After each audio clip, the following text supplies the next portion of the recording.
Et la parole est à Madame Cécile Untermaier.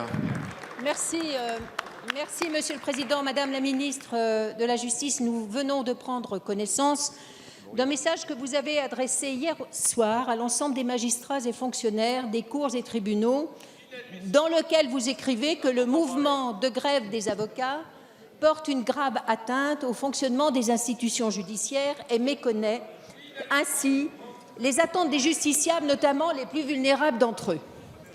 Je voudrais ici lever plusieurs malentendus que suscite ce courrier. Le premier, si les avocats font grève depuis plus d'un mois, c'est sans gaieté de cœur et en responsabilité. D'ailleurs, la majorité des magistrats et des greffiers sont solidaires de ces derniers et ils savent trouver ensemble dans des solutions pour ne pas entraver le cours de la justice dans certains dossiers qu'il exige. Deuxième malentendu, ce qui est altérant et épuisant, pour reprendre les termes de votre message, et vous le savez bien, c'est d'abord l'insuffisance des moyens et des effectifs sur le long terme. Et pour le greffe du tribunal de Châlons, il manque toujours 9,4 équivalents temps plein et un magistrat. Troisième malentendu, enfin, les avocats participent pleinement à la mission régalienne de la justice. Ils sont les droits de la défense, piliers d'un État de droit. Et à ce titre, ils ne peuvent être dissociés du tribunal et devraient être d'ailleurs davantage associés au fonctionnement de l'institution.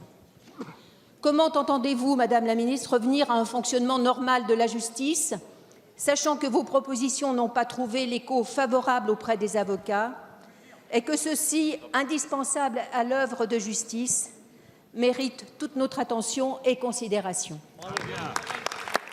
Merci, Madame la députée. La parole est à Madame Nicole Belloubet, garde des Sceaux, ministre de la Justice.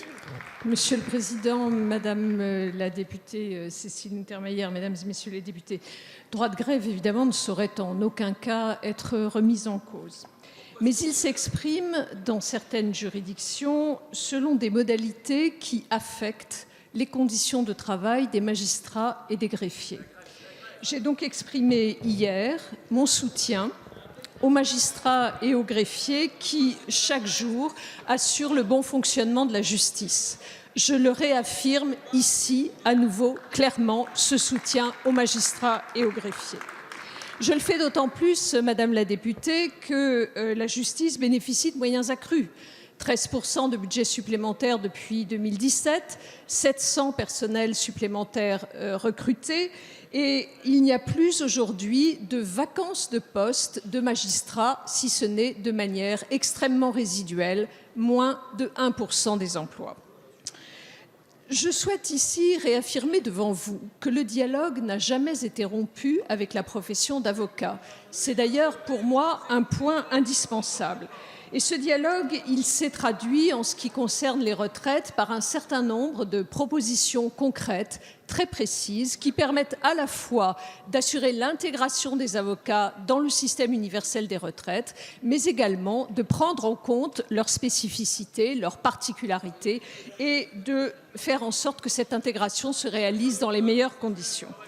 Au-delà du sujet des retraites, d'ailleurs, le gouvernement, monsieur le député, a proposé aux avocats d'engager un travail plus large et plus long sur les conditions d'exercice de la profession d'avocat. Nous sommes prêts à conduire ce travail extrêmement rapidement. Je souhaite ici dire, comme vous, que les avocats sont indispensables à l'œuvre de justice, Madame la députée, et qu'ils sont indispensables aussi au fonctionnement de l'État de droit, et que je suis absolument consciente que c'est avec eux que nous avancerons de manière constructive. Merci, Madame la Ministre.